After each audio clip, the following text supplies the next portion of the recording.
จ้าพี่น้องสวัสดีอีกรอบเลยจ้ามื้อนี้ก็สองพ่อเมียกันเลาะหาบอกข่าวเราผู้เราคนมาแขนเนาะจ้าพี่น้องออกมาเจ็บฮะไอลาดแล้วพี่น้องก็สิมาหาหัวหน้านะคะหัวหน้าดุยสบ็อกสีหานนท์นะคะบ่ฮู้ว่าเพิ่น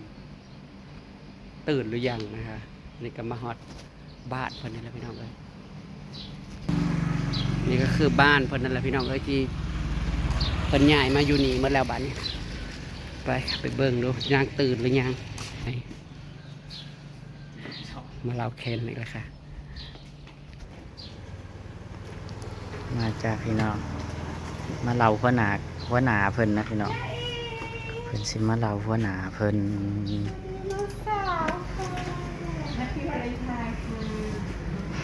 ปิดหน้าปิดตา ปิดหน้าปิดตาเฮ็ดหยังอยากถ่ายคลิป โอ้ อยากถ่ายคลิปอยากถ่ายกับบ้าม่อมเลยเนี่ยตื่นแล้วนะขนาดว่าเจ้าก้อนแคนเนื้อแคนมาทีนึงได้แคนเดือดได้นอน วันที่1เด้อไปเด้อ เราสอดแจ้งอันนี้คือ เราสอดแจ้ง จุยๆนะ อืม นี่แล้วก็เชื่อมไปนั่งนั่งเด็กโอ้ยค้านได้เปล่าจะก็จะเห็นอะไรอีกสบายดีเด้อสบายดีเด้อ เจ้าเดี๋ยวไหน นั่งคุณเด้อสิเปิดเองไงดูก่อน บริจ้างในบ้านเราเอ้ย บอก คือว่าจ้างในบ้านนะครับ ทำไมบอกกับอะไรไม่มีคนมาอย่างอยู่ อ๋อ บอกเขาไม่ยออะไร อ๋ออะไรใครป้าดนางเงาอยู่ที่บนบริมาเขาอยู่นะกันนั่ง เขาที่อาบน้ำแล้วอ่ะมึงมาบาอยู่นะ ไว้ขอดีนะซึ่งเกิดเป็นเวลาบอกเพิ่งตาอ้าวพี่น้องเอ้ยบอกง่ายปกตินะนอน2 คน ปี๊ดแอร์จากโตน ซ้ายไว้2 คนนะครับพวก แอร์เป็น เดียวใช่เดียว แอร์เป็น10ตัวแอร์เป็น18กว่าตัว นั่งเลยสั่นเลยมึงกูก็ไม่ทำ หันรีโมทนี่นะ เรา มาเล่าดอกหมดเลย ดองได้เว้ยดีได้เว้ยได้พู ได้ไร ได้พูวะบางได้จงโคปีเนี่ยเห็นได้พูวะได้เว้ยสิว่าได้แสคันดีหูหิวจงเต็ม15 ปีวันที่1เฮ้ยผูกแขนตอนเช้าได้ดูว่ามันเป็นอะไรมันมีความรู้สึกอะไรเลย วันนี้โก้ซื้อแบบใดมีความรู้สึกไหมวะคือเทสอดีตตะกี้ บ่ขึ้นบ่ขึ้น วันแรกมึงจมเนี่ยมึงจมยังไงพวกวะ เราเวิร์ดขึ้นได้อ้ายเราเวิร์ดขึ้นเด้อ มึงวันที่1บอกที่1สิมึงนี่มันที่เท่าไหร่วะ 44กุมภาพันธ์นี้ยังไม่ได้ดอกเหรอ บ่ได้เลยดอกเดียวนี่แปะยังไงเอามา เอา บริษัทก็มากนะมึงวันที่10มันได้ดอกได้ บ้าน ยัง ยัง ไง ไม่ได้ เออ เขาไม่ได้เทสเขาเคี่ยวลายมันจ้า บ่มึงอัศราไปอัศรามันคนมันบอก พ่อแม่ยังต้ มั อน ง แหลก เจ้า บ่ได้ ลายใหญ่เจ้าหักหลายคน บ่พ่อหักแต่ละคนนั่นแล้วแต่ว่า คือ เขา จะมาเฉลยหักละโห เอาไซส์สับผู้หนึ่ง พ่อยังก็ดี ไซส์สับผู้หนึ่งเอา เขาโพสต์โอ้ยกูอยากบอกประเด็นใจกูอยากบอกประเด็นที่ผมรู้สึ เรื่ ก องนี้มีแต่ละตลาดใช่ไหม มีมวลมีแต่ความสุขมันมีความทุกข์ เนาะทางใจกูนะจะมาบอกของมันเลยจักทุกจักซุกเฮ้ยอีกก็ไม่ได้ขึ้นมาหลายฝ่าหลายปีแล้วเพิ่นใหญ่มาอยู่นี่จักเดียวเลย 2 ปี อ๋อใหญ่มาอยู่นี่ประจำอยู่นี่บ้านมันเลยแล้วก็สำนักงานมันเลย คาลือหาด ขายไปเรื่อยๆขายกับตัวก็ยังไม่ซื้อ ได้ได้ ให้ดู เนี่ย ตั้งงงกันอยู่เพื่อนเด็กนะอ๋อเขาบอกไปแต่เราสั่งมันไป ก็รอดี หรือว่าเรื่องอะเรื่องเป็นยาโน้มนี้เขาเดี๋ยวมาซุปมันนี่ แต่ละมือนะบริเวณนั้นนะแทบอยากทุกมือ คือห้องมันต้อง แต่จากก็แวะตรงนี้ ห้องมันนอนนึง รถจะกิโล ร จะดึก80ป้าขายเด็ก80 88 89 90 รถนะคะ มีทัวร์อะไรนี่บ่ เรื่องมันอยู่ในเงื่อนไขแววผมจะออกไปแววเลยจ้าพี่น้องอันนี้คือเจดุยนะคะผู้ใดยังจำได้บ่ค่ะ ก็จะจำได้ อันนี้ผมผู้เบิกผู้เสื่อมันอะไรผู้มีพระคุณเขา บ่ ว่า อย่า ได้ มา นะ อย่ามา ผู้ อย่า ที่ มา ซอย เก่า ซอ แก่ ย อย่ามา ซอยเรือเจซี อย่ามาเก่าแก่อย่ามา มาเห็นเปียกน้ำเพิ่นตะกี้ ปฐมวานเนี่ย จะบ่ได้ลืมเลยจ้ะพี่น้องเลยแต่ว่าเจะคล้าของในยก็บ่อยากรอดอันนี้เรา ถูกแล้วเห็นไว้เนี่ย อยู่นอกก็ยังเห็นว่า เอากระหินมาเราพูดทางอยู่ได้เนาะเอากระหิน เขา มา เรี ได้ ยก ไหม ว่ายังกับเมื่อนะแต่ว่าคอยกับซีเดย์อันฮอตเจ้าเนี่ยแหละตัวแทนเล่าหน่อยเลยแหละไอ้อีแมนบ่ได้เป็นฮอตนะ เราบริยูเราไปวิจารณ์ โอ้อีแมนเราไปเป็นจัดข้อไป เราไปพูดอะไรเนี่ยเราไปกดพญาเรา มันก็เป็นอะไร ธรรมดาแข็งแรงดีแต่วันน้อยนึงเราก็ไปหาหมอเลยเราบริสุทธิ์ ไม่ เลย เราบ่ได้ปล่อยตัวเองนั่นเพิ่ง มันเราก็ตาหรือว่าอันนี้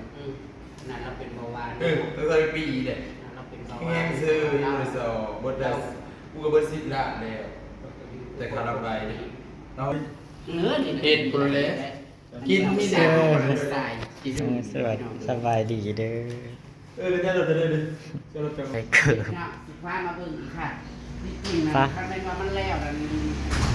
มันใหญ่เกิน อลังการงานสร้าง แรก ดี ส ทั้ง มัย เป็น ตะกี้นะว่าสิในของครัวเด้ กระเทียมของพวกเก่าในประเทศเดียวกันเนาะเทียมของพวกเก่ามันทันเลย ไปขึ้นไปเบิ่งก่อน กลัวต่อไปอีกล้านนึงบ่ได้จังแล้วเลย น้อยพวกเบาเลย กลัวล้านบาทจังแล้วหรือบ่กูเบิร์ดไปแล้วเท่าไหร่ป่ะ ของนอนบ่นี่ ท้องห้องนอนนี่ห้องนอนห้องนอนของบ้านมีคนนอนอยู่2 ห้อง จับนั่งไว้กับหนังนี่ กูห้องนั่นกูนอนแต่ว่าห้องนี่ก็มีแอร์คือกันนะบ่ได้ ชมวิว อันนี้คือจุดชมวิว แล้วก็เป็นปากเผือก พี่น้องแบบว่าอยากกันย้อนไปคันคือสมัยตอนตะกี้เนาะแม่ไผว่าเฮามาเฮ็ดเวียกหม่องนี้เฮาบ่ต้องเศร้าคือแถวนั้นเนาะ ไม่ก็ทำสิเลิศสั้นเทิงก็มีอีกสั้นละสั้นนึง อ๋อยังอีกชั้นหนึ่งวะน่ะอีด สามชั้น สวย เจ้าว่าสิจักล้านแต่ว่าหมด พีดได้วิวขนาด เดือนเนี่ยเบิร์ด7 ล้านคอยว่าจะอีกประมาณล้าน1 2 ล้านได้ดูแล้วเปิดตกแต่งนู่นนี่นั่นดิ สำร้าน ก็มีอยู่แล้วกูขายดินเบิร์ดกลัวแล้วอยู่แล้วบริญญา สำร้านอาหาร ระยะหมดลายแล้วยัง10 กว่าตอนใหญ่ก็ยังอีก3 ตอนตัวจงไว้แล้วก็10 เฮกตาร์ ก็ถือว่าเกือบจะหมดเลยเนาะมี10กว่าตอน ลูกว่าก็10 เฮกตาร์ กกว่าเป็นอะไรกกว่าพายุ มีความสวยงามคือเก่า อยู่คือเก่าบ่ บ่แอร์บริยูระฝากแต่คนแย่งข้างๆแย่งข้างๆแล้วเบิ่งให้ผมมอง โอ้ เป็นแบบ ยอยากมีเวลาแบบมาแบบนั่น คือบ่มาแบบว่าจักมื้อแล้วก็มาเล่นดิตอนแรงๆก็มันเด่นกันนะเขาว่าเด่นอยู่ โอ้ แบบว่ามาเด่นแบบตั้งใจมาเด่นโลดนะ โอ้มันบ่ได้คือเก่า ตั้งใจมาเด่น ก็มันแดนมันบ่ได้มันคือแต่ มึงก็ เก่า กินมึงก็บ่กินมึงก็บ่กินกาแฟกับคอลลาเจน โอ้ยไปกะ แค่น่ะตอนเช้าจะกัดไปลงไอ้แวว มันบ่ค่อยได้ว่าเจ็บมึง จะก็ว่าเป็นแค่ไงดอกบ่ได้จะกองจ้ะ ไปไป โอเคเด้อน้อย โอเคเด้อไปเด้อ อย่าลืมนะ เดิ ตอน นเช้าเพียนเว้ย โอเค หายเลย มันต้องนอนอยู่แล้วมันแน่งเนาะไปไม่ได้มันก็สิออกไปแม่นึง ดีบ่ลืม ไปคุณต่อพี่น้อง ต้องเฮ็ดพุ่นแหละซุมหน้าซุมตาเข้าไปมันสิมาเอาอย่างงี้ใช้ โดย บ่ได้ซ้อได้ไปแต่คืออื่นไปนะคือธรรมดาเขาไปมันต้องเลิกได้ อยู่ผู้เดียว เป็นโสดเบิงคุณเบิงบ้านนะอย่างไงอลังการไปเจ้าเจ้า เราหลังจากอากาศสีอวยลงอีดพัก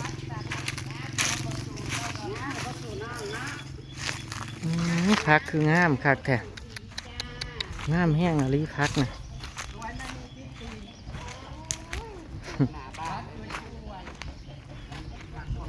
เป็นตะวันแห้งพี่น้องเลย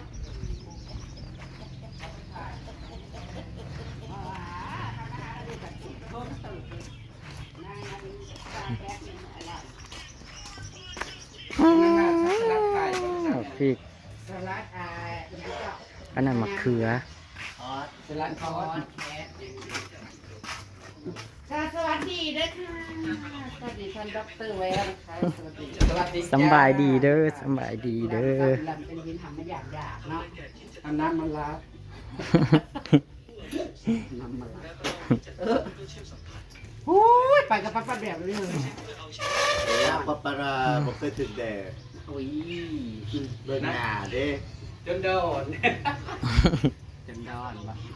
มาเล่าไหน เอาเอง แคนไหน เป็นท่านไม่ บ่แล้วขับหัว ตายแล้ว ใจแล้ว พูดมาอีกทีสิ เอาหัว บอก จ้าเตรียมโยงเตรียมยาในเด้อไป เดี๋ยวเช้า จะจำได้ยังป่ะพี่น้องดรแววค่ะ วันที่1ผูกแขนตอนเช้า เดี๋ยวเช้า ซี่นะว่ามันเฉียดเช้าโอ้ยท่าน ใช่ละ ลุงอ้วนได้สายเลย อยู่สวรรค์ อ๋อ จะไปสอนเอาเราอยู่สอน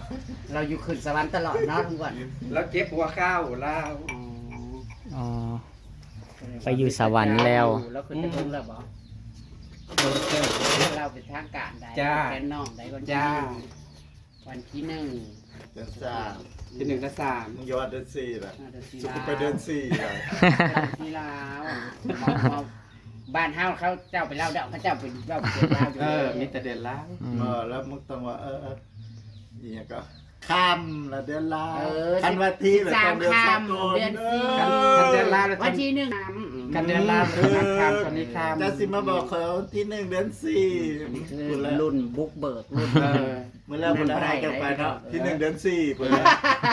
ไปวันที่1 เดือน 4เหรอ ตัวเห็ดตุกตกกาก็บ่เห็นบ่ ถ้าเพิ่นเพราะเพื่อหอดผู้ไม่สิบ่แก้มันบอก โบพักตัวนี้มันนั้นเผื่อมันสิห่อ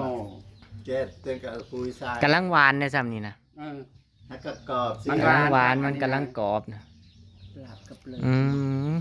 มันบ่แก้ง่ายได้พักตัวนี้นะ ถ้าตุ่ม งามคัก คือปลูกได้คักแท้ งามไม่มีที่ตินะ ซุ้มข่อยนั่นเอาเม็ดมันมากกาน่ะมันหวานมันบ่ออก คือการของอันคนซื้อสุดก่อนนั้นคือเป็นปองบ่ออกมันไปซื้อเป็นโซ่ อ๋อ ต้องไปซื้อเป็นซ่องเนาะ แต่จังโมงเขาก็ได้3-4ทานนี่ได้พี่น้องเอ้ย 500 เขาก็ได้แขก3-4ทานนี่ได้ อืมแม่แต่ ผู้วันบอกเลย เออ เห็ดกันน้อยๆดอกพอแล้วจะน้อยบ้างอะไร เฮ็ดมาบ่ละ เห็น เออ พอดีเพิ่นนะวันที่1นะเพิ่นพอดีแต่งแน่ๆของ อันนั้นของเพิ่น พอดี จะแม่น แล้ว บ่ เพิ่นก็สิลงตอนเช้าแล้ว จะแม่นบ่เจียวเนาะ อะไรเห็นแหละงานวันที่1กันหลายก็ปั๊บกันพี่น้องทั้งนั้นดอนวายดอนเวิร์ดก็ปั๊บกันอีกนะแต่เลยซุมยายตูนทำปนนเทอมนนวิไลกับพี่น้องเพิ่นปั๊บกันอีกเลย อืม จ้าๆฮะมันสิเอาผู้เดียวกั แต่ น ว่า เอาไปเอามา จะมาสิตามพักอันจะมายามอะไร อุ้ยมันสิทันยำมื้อแลง เอ้าก็มายามกินข้าวบ่ได้อื่นนี่ดิเสียบเตา เฮาเพื่อเฮาสินั่นมื้อนี้ นั นะ กสิพาลาวโคนอีกบ่ แม่นมันยังบ่ทันได้ลง มันสีเหี่ยว มาประดับฟอง แล้วก็ยาแล้วสิส่งของมันไม่เจอไป การดอกเตอร์นะอยากเว่ากวนได้บ่ได้ให้เด้อนะเดี๋ยวนี้ บ่ได้ปลูกอยู่พุ่นบ่พัก เพิ่นทราบปลูกแล้วเดี๋ยวนี้ เจ้า เจ้า ปลูก เปลี่ยนอาชีพ เห็นอะไรบ่ได้หาสักยาตา อา สั สั ก ก คน ยาคือว่าเราบ่เว้นนี่ หาตัวนั่นได้แต่ตัวที่เขาหลอก โทรไปสักยาบัดไปซื้อยาอยู่ห้างตลาดยกเลิกเพราะว่ามีผู้ใหม่มาแล้ว อ้าว ไปนั่นแหละขนาด นั่นก็เป็น ขนาด10โมงเปิดไป11โมงเขาก็หาผู้ใหม่แต่ว่าผู้นึงอยากตายพะงะอยู่บ่ไปจักเทื่อ บ่โทรแล้วก็ไปแล้ว ถ้าก็หันยา อืม สัตว์มาบริโภคบอกอีกสัตว์ ชอบ ผู้เบิร์นี่เบิ่งแปลกๆพวก ทางว่าปลูกพักงามบาลี เออ ทางพักบัวพัก โชคครับ มัน ไป เป็น งานสิมาอุดหนุนเพิ่น คันว่ามัก มาอุดหนุนเดี๋ยวได้พัก มักพริกก็งามแห้งดกมักพริกก็ซุมเจ้ากำลังหวานเลย มาบอกผู้ใดสิอุดหนุนพักนี่ อืม อุดหนุนเข้ามาเด้อ สร้างไปวัดไปบ้าก็ได้ทำบุญ อุดหนุนเพิ่นให้งานข่อยก็ได้ เนาะพี่น้องไปพี่น้อง สิเราพุ่นแหละเราต่ออีกพี่น้องตามคลิปหน้าเด้อพี่น้องเด้อรอหลายบ้านอยู่ยังบ่แล้วเด้อพี่น้อง คันว่ามันยังบอกอันนั้นสิเก็บพักหาย ไปพี่น้องสวัสดีครับ ขอบคุณเลยตามคลิปหนักแล้ว จ้า พี่น้องเขาก็ได้อันแขกไปร่วมงาน6ทานจ้าจนสิค่ำแล้ว ก็ไปใช้กับนั่งเมาคือแค่นั้นนี่แหละเฮิงจังได๋มาเห็น เพิ่งเรียกว่าพ่อกันเนาะ ซึ่งเพิ่นบ่ได้พอหน้ากันบ่อยเด้ พักงามๆสั่งได้เด้อค่ะ สั่งใดเด้อสั่งใดเด้อสั่งใดเด้อ ตลอด24ชั่วโมง กลางคืนกับปุ๊ก กลางคืน ขาย กลางคืนกับขายลูกมาตัดให้อืม สมอง ครับสวัสดีครับผม ตลอด25ชั่วโมงขนาดนั้น